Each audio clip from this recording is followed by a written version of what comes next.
Hello बच्चों, तो चलिए इस प्रश्न को पढ़ते हैं। यदि बिंदु 1, 2 व 3, 4 सरल रेखा 3x minus 5y plus a बराबर 0 के एक ही ओर स्थित हो, तब देखो यहाँ पर हमें चारों विकल्पों में से सही विकल्प का चयन करना है। ठीक है, तो प्रश्न में आगे बढ़ने से पहले इस प्रश्न से संबंधित जो मुख्य उदाहरण है उसकी हम चर्चा कर लेते हैं। तो देखो मुख्य उदाहरण क्या हो जाएगी। यदि यदि बिंदु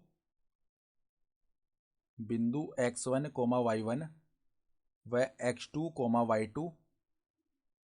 y2 ये दो बिंदु हैं। रेखा ए एक्स प्लस रेखा एल बोल देते हैं। ठीक है, रेखा एल के एक ही ओर स्थित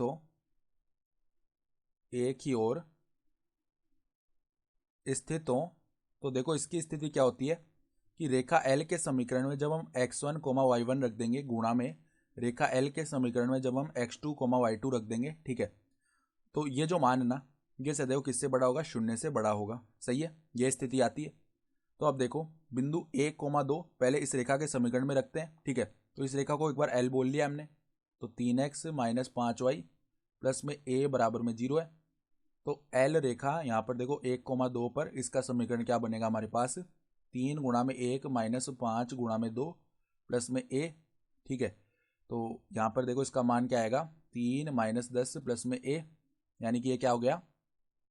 a माइनस 7 आ गया। ठीक है, अब देखो बिंदु 3, 4 पर देखो 3 गुणा में 3 माइनस में 5 गुणा में 4 प्लस में a। ठीक है, ये है। तो अब देखो यहाँ पे 3 तियाँ हो गया हमारे पास में, कितना? 3 तियाँ आ जाएगा 9, माइनस में आ जाएगा 20 प्लस में a, तो ये कितना बन गया? देखो हमारे पास a माइनस का 11 बनेगा। तो इन दोनों का जो गुणन है ना, यानी कि a माइनस 7, क्योंकि बिंदु जो है एक ही ओर स्थित है, तो a माइनस 7 गुणा a माइनस 11 ये किससे बड़ा आएगा? 0 से बराबर, मतलब 0 से बड़ा आएगा। तो अब देखो यहाँ पे मूल क्या बन रहे हैं? एक तो प्लस का 7 बनेगा, एक 11 बनेगा। अब जो बड़ा मूल है उससे आगे का भाग प्लस का होगा, बीच वाला भाग मतलब माइनस का होगा, और ये वाला भाग प्लस का होगा। ठीक है, तो यहाँ पे बड़ा वाला चिन्ह है, यानी कि इसका हल जो है ना वो क्या बनने वाला है हमारा? जो a का मान है ना वो कहाँ से कहाँ तक आ जाएगा हमारा? माइनस अनंत से 7, और संग में क्या आएगा? 7 से नहीं, संग में देखो कहाँ से कहाँ तक चलना है हमें? 11 से अनंत तक। ठीक है, पूरा प्लस वाला भाग ले लिया हमने, यानी कि हम क्या बोल सकते हैं कि जो a का मान है ना वो हमारा देखो कहाँ से कहाँ तक आ रहा है?